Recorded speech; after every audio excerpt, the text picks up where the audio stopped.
नमस्कार and welcome back. कल आपने देखा कि एक जॉइंट स्टेटमेंट आया अमेरिका और भारत के बीच में जो ट्रेड डील है। मुझे हैरानी ट्रेड डील के एग्रीमेंट के ऊपर नहीं हुई, क्योंकि जो आपने देखा होगा कि जो मैं पिछले 6-7 महीने से बोल रहा था कि ये एक फिक्स मैच है, वही फिक्स मैच हुआ। हैरानी इस बात की हुई कि हमारे मेजर जनरल्स वो 15 मिनट में उन्होंने वो एग्रीमेंट को पढ़ भी लिया और एनालिसिस भी कर दिया। आकर लंबी लंबी वीडियोस 1-1 घंटे की उस एनालिसिस के ऊपर की गई हैं। हैरानी होती है। लेकिन मैं सरफेस लेवल की बात नहीं करूंगा, आपने ऑलरेडी बहुत कुछ सुन लिया। अब बात करेंगे कि ग्लोबल ऑर्डर को कैसे ऑफिशियली चेंज किया है इस एग्रीमेंट में, और जो हेडलाइंस बता रही हैं छोड़ दीजिए। आज आएंगे थोड़ा डीपर लेवल पर। यह ट्रेड डील नहीं था दोस्तों, ये ट्रांसफर ऑफ पावर की बात हो रही है, ये चेंज ऑफ डेस्टिनी की बात हो रही है। ये न्यू एरा एक शुरू हो रहा है जहां पर अमेरिका और भारत मिलकर एक डोमिनेंस क्रिएट करेंगे और क्रैक करेंगे ये जॉइंट स्टेटमेंट को जो भारत और यूएसए ने दिया। हेडलाइंस क्या बोलती हैं? ट्रेड के बारे में बात हो रही है, टैरिफ्स के बारे में बात हो रही है, एग्रीकल्चर के ऊपर सरेंडर नहीं हुआ, कुछ नहीं है ऐसा। हेडलाइंस है जो पूरा का पूरा एग्रीमेंट के अंदर एक ही चीज़ बार बार लिखी गई है, वो है रिसर्च एंड डेवलपमेंट। आप देखिए, हमने पिछले 70-75 साल में सिर्फ वेस्ट को चेज किया। अब वेस्ट हमारे साथ मिलकर वो काम करना चाहता है, और ये बिगेस्ट टेक वे है। अमेरिका का जो सिस्टम है इनोवेशन का, वो उनका गोल्ड का स्टैंडर्ड है। वो अब भारत के धरती के ऊपर आने वाला है, स्पेशली इन फ्यू इंडस्ट्रीज। एक एक करके सारी चीज़ें खोलूंगा आपके साथ, और कैसे ये फिक्स मैच है वो भी बताऊंगा आपको, जो मोदी जी ने ऑलरेडी इस बार बजट में पहले ही अनाउंस कर दिया था, जबकि ये एग्रीमेंट तो बाद में आ रहा है। अब आते हैं हुआ क्या। मेडिकल इक्विपमेंट है जो, उसके अंदर इनोवेशंस आ रही हैं, कैपेसिटी सेंटर्स खुलने शुरू हो गए, और हम अडॉप्ट कर रहे हैं क्वालिटी स्टैंडर्ड्स ऑफ अमेरिका को। यही सबसे बड़ा सीक्रेट है। ये कोई एक्सीडेंट से नहीं हुआ, ये फिक्स मैच के कारण हुआ है। अब आते हैं बजट के ऊपर। आपको याद होगा कि R&D के ऊपर 10,000 करोड़ रुपए अनाउंस किए गए इस बार के बजट के अंदर। सारे एनालिस्ट कंफ्यूज थे। मैं खुद सोच रहा था कि यह पहली बार 10,000 करोड़ रुपए सिर्फ R&D के ऊपर, और सबने सडनली एक पुश आना शुरू हो गया इनोवेशन के ऊपर। अब देखते हैं रोड मैप क्या है। मोदी जी को पहले से मालूम था कि ट्रेड डील कैसे होने वाली है। चेस बोर्ड को बहुत महीने पहले वो सेट कर दिया गया था। आपको याद होगा जो आईटी के चीफ्स हैं, इंफॉर्मेशन टेक्नोलॉजी के जो बड़े बड़े कंपनियां हैं, उन सबको बुलाया गया। मोदी जी ने बुलाया, अपने ऑफिस पे नहीं, अपने घर पर। यानी कि एक पर्सनल अर्जेंट मैसेज था उन सब के लिए। मैसेज क्लियर था, अमेरिकन्स आ रहे हैं, अपने पैंट्स को पुल अप करना शुरू कर दीजिए। उनकी सपोर्ट के साथ अब हम भारत को आगे लेके जा सकते हैं, और हम आपको सपोर्ट करने को तैयार हैं, लेकिन हैंड होल्डिंग का काम नहीं करेंगे। आपको कंपीट करना पड़ेगा, ताकि अगर आप कंपीट करेंगे, अपने आप R&D करेंगे, आप लीड कर सकते हैं। अब स्ट्रेटजी देखिए। अमेरिका ऑलरेडी टेरिफाइड है चाइना से। उन्होंने एक गलती करा। उन्होंने गलती ये किया कि सब कुछ चाइना को पकड़ा के दे दिया, मैन्युफैक्चरिंग, टेक्नोलॉजी, इवन की इंटेलेक्चुअल प्रॉपर्टी भी दे दिया। चाइना ने बड़े ही आसानी से उसको लिया, कॉपी किया, और आज उनके लिए कंपटीशन बन गए हैं अमेरिकन्स के लिए। अमेरिका वो वाली मिस्टेक नहीं करना चाहता। उन्हें पार्टनर चाहिए, but they need a partner जिसके ऊपर वो ट्रस्ट कर सकते हैं। इसलिए मोदी जी ने अपने आईटी वालों को बोला, तुम्हें कॉपी करने की कोई परमिशन नहीं देगा, ना ही मैं तुम्हें करने दूंगा। वो पार्टनर की तरह आ रहे हैं, तुम पार्टनर की तरह बिहेव करो, अपनी R&D को तेज करो। और यहां पे आती है China+1 policy in action, but साथ में एक ट्विस्ट भी है। अब ट्विस्ट क्या है? अमेरिका चाहता है कि वो अपनी इंटेलेक्चुअल प्रॉपर्टी को वो अपने पास रखे, यानी कि चाबी उसके पास होगी। वो चाहता है कि भारत में आके वो इंजन्स को बनाए, लेकिन वो उसके टेक्नोलॉजी को हमें देने को तैयार नहीं है। तो क्या करेगा वो अपना इंटेलेक्चुअल प्रॉपर्टी अपने पास रखेगा, को प्रोडक्शन आपके पास करेगा। वो इस जो ये डॉक्यूमेंट साइन हुआ है उसके अंदर को प्रोडक्शन की बातें बोली जाती हैं, यानी कि को प्रोड्यूस किया जाएगा, बिल्ड यहां होगा, हम सिस्टम्स को लर्न करेंगे, मास्टर करेंगे उन चीज़ों को कैसे करना है, उसके बाद को डेवलपमेंट का काम हम शुरू करेंगे। कितने सालों में? रोड मैप बनाया है 5 साल कि 2026 से लेकर 2030 तक हम को प्रोडक्शन और को डेवलपमेंट का काम करेंगे, और उसके बाद जो थिंकिंग प्रोसेस है 2030 के बाद वो भी भारत में शिफ्ट होना शुरू हो जाएगा, जब हम लर्न कर चुके होंगे कि अमेरिका का स्टैंडर्ड क्या है काम करने का। यानी कि the brain of the operation वो मूव करेगा सिलिकॉन वैली से बैंगलोर में, न्यूयॉर्क से हैदराबाद में, लेकिन 5 साल लगेंगे।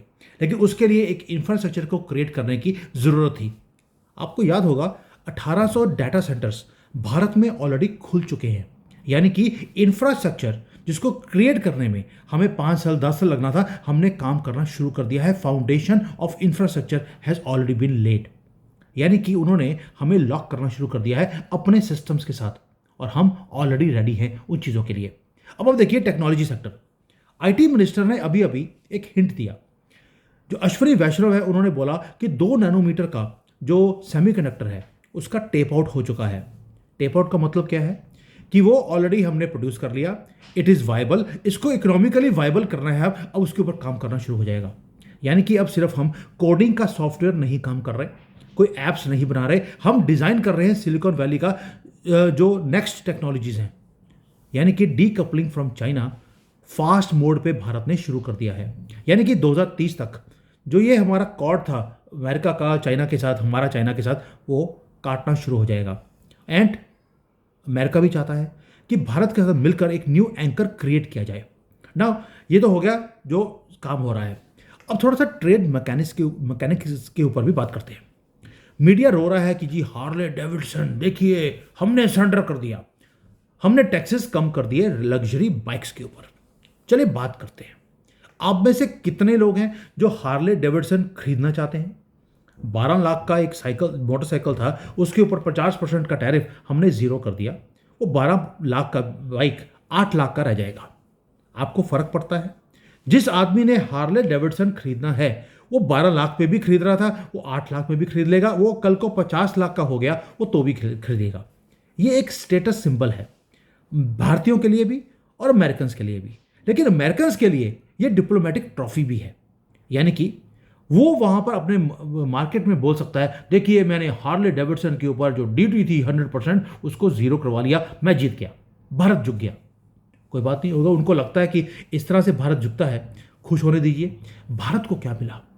भारत को मिला लोअर टैरिफ्स, हमें उसको मिला हेडलाइंस, हमें मिली इकोनॉमी, उसको जो हमारा जीडीपी है उसके ऊपर 0% इंपैक्ट है हार्ले डेविडसन के ऊपर अगर हमने ड्यूटीज को कम किया है। कॉमन मैन को 0 इंपैक्ट है।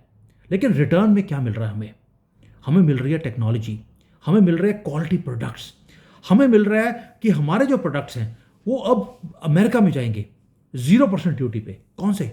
जेम्स, फार्मा, आईटी, एयरक्राफ्ट के पार्ट्स, ये सारे वो चीज़ें जो बिग थिंग्स हैं। अब थोड़ा क्लोजली नोट कीजिए जो मैंने बोला अभी एक कुछ वर्ड्स मैंने बोला। एयरक्राफ्ट के पार्ट्स वो 0% ड्यूटी पे अमेरिका में जाएंगे।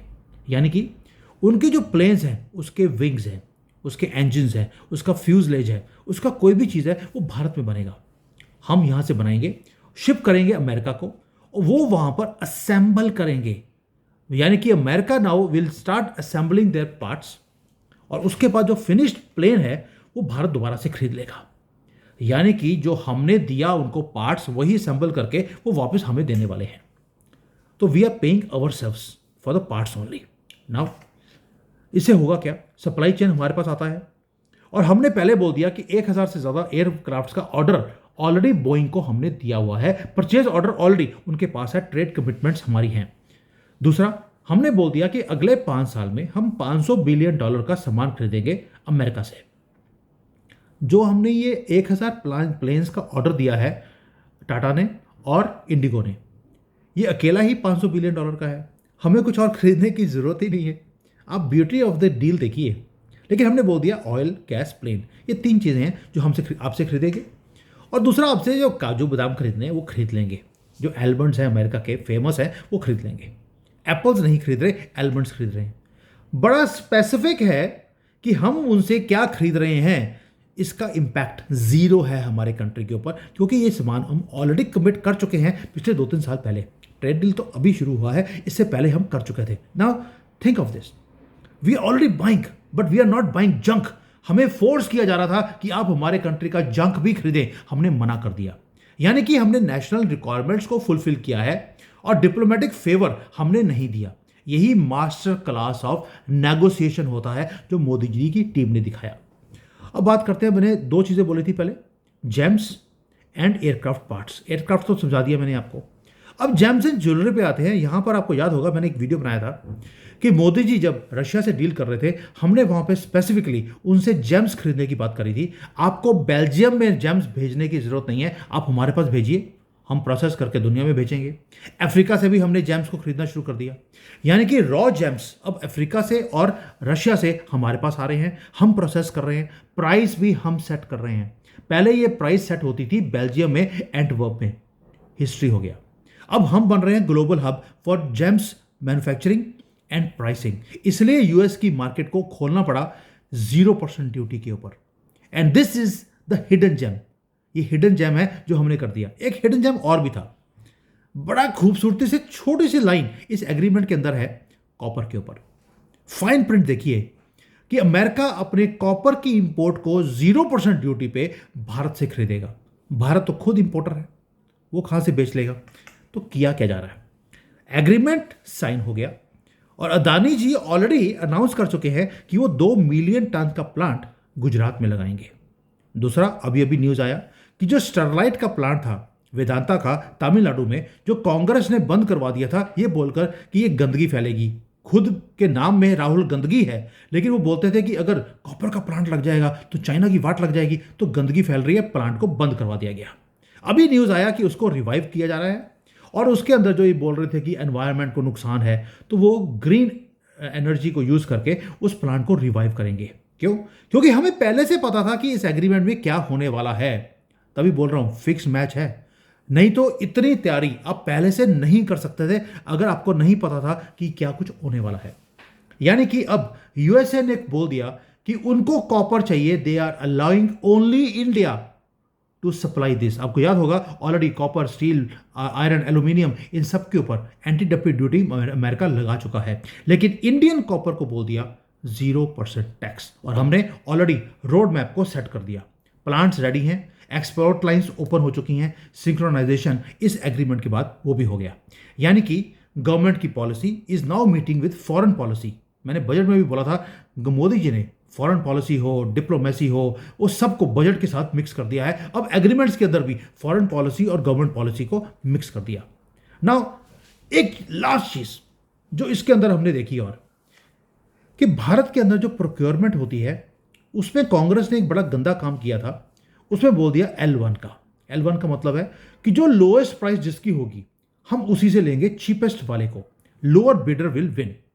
क्वालिटी उससे सफर हो रही थी। आपको मालूम है सस्ते के काम में तो आपको पता है पुल बन रहे हैं, पुल टूट जाते हैं, क्योंकि सस्ते में वो अगला सीमेंट डालता ही नहीं है, वो रेत में पुल बना देता है। अब प्रोजेक्ट्स रुकते भी थे, टूटते भी थे, अब नहीं होगा। अब इस एग्रीमेंट के बाद एक फोकस देखिए क्या होगा कि फोकस आ गया क्वालिटी के ऊपर। Best quality and best price will win. Rafale के केस में हमने देखा उसकी प्राइस ज़्यादा थी लेकिन क्वालिटी हायर थी, हमने ले लिया, साथ में टेक्नोलॉजी ट्रांसफर मिल रही थी, हमने अपने स्टैंडर्ड्स को रेज कर दिया। यानी कि अब हम इंडियन मार्केट को फोर्स कर रहे हैं कि वो क्वालिटी की तरफ जाए ताकि हम अमेरिकन स्टैंडर्ड्स को मैच कर सकें। इसलिए ये सारा R&D, अमेरिकन स्टैंडर्ड्स की जो मेडिकल इक्विपमेंट्स हैं, इवन की पार्ट्स मैन्युफैक्चरिंग सिस्टम्स हैं, वो सारे हमारे पास आ रहे हैं। इवन IT प्रोडक्ट्स हैं, IT के सिर्फ IT में सॉफ्टवेयर नहीं होता, IT में इवन मैन्युफैक्चरिंग प्रोडक्ट्स भी होते हैं, वो सारे अमेरिकन स्टैंडर्ड्स हम लेकर आ रहे हैं। यानी कि भारत को अब अपने आप को अपग्रेड करना पड़ेगा। And if any other country wants to sell to India, जैसे चाइना है, तो उसे अमेरिकन स्टैंडर्ड्स के ऊपर माल को बनाकर हमें भेजना पड़ेगा। यहाँ पे जो टेस्ट है भारतीयों का कि सस्ता ले लो, जितना सस्ता मिलता है उसको ले लिया, तभी हमें लूटा जाता है आसानी से। मोदी जी ने उस स्टैंडर्ड को ही खत्म कर दिया, अब हमें अमेरिकन स्टैंडर्ड चाहिए। बॉटम लाइन क्या है दोस्तों, इसलिए बोल रहा हूं, जो फाइन प्रिंट्स हैं इस एग्रीमेंट के, वो सिर्फ एक हैंडशेक नहीं है, ये लॉन्च पैड है इनोवेशंस का, ताकि वो भारत में आए। बेस्ट मशीन्स, बेस्ट एयरक्राफ्ट की टेक्नोलॉजी वो यहां पर आए, बेस्ट रिसर्च यहां पर आए, और ताकि ये जो मार्केट है भारत की 1.4 बिलियन लोगों की, ये सिर्फ कंज्यूमर नहीं बने, ये यहाँ पर एक लेबोरेटरी बनेगी, एक फैक्ट्रीज बनेगी, यहाँ पर ये बोर्ड रूम्स यहाँ पे खुले जाएंगे, R&D का सेंटर खुलेगा, को प्रोडक्शन, डोमिनेंस, ये सारी चीज़ों को मोदी जी करना चाहते हैं कि अब अगर इस कंट्री की इकॉनमी को आगे लेके जाना है तो आपको 5-10 रुपये में काम नहीं करना, अब आपको $100 में काम करना है। तो जैसे ही आप ये काम करते हैं तो आपकी इकॉनमी 4 से 8 या 10 अगले 2-3 साल में पूरी हो जाएगी। And this is exactly what the government wants. हम 2030 में $10 ट्रिलियन की इकोनॉमी नहीं बनना चाहते, we want to do it in the next 2 years. यानी कि 75-76 साल लग गए हमें 4 ट्रिलियन पे पहुंचने के लिए, अब 2 साल में हमने 10 पे पहुंच रहे हैं। उसको करने के लिए we need to have a high jump. और इसीलिए ये जो अमेरिका के साथ डील किया है, तो मैंने शायद पहले बोला आपको, the eagle has landed and the tiger is waiting to eat the eagle.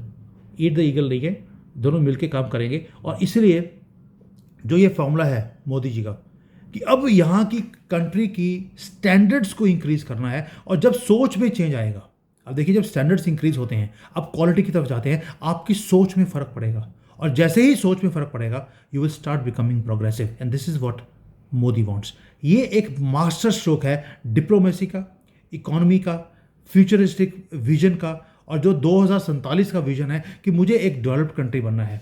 क्या उसमें हम सस्ते सस्ते माल बनाकर हम डेवलप्ड कंट्री बन सकते हैं, या क्वालिटी स्टैंडर्ड्स पे काम करेंगे तो डेवलप्ड कंट्री बनेंगे?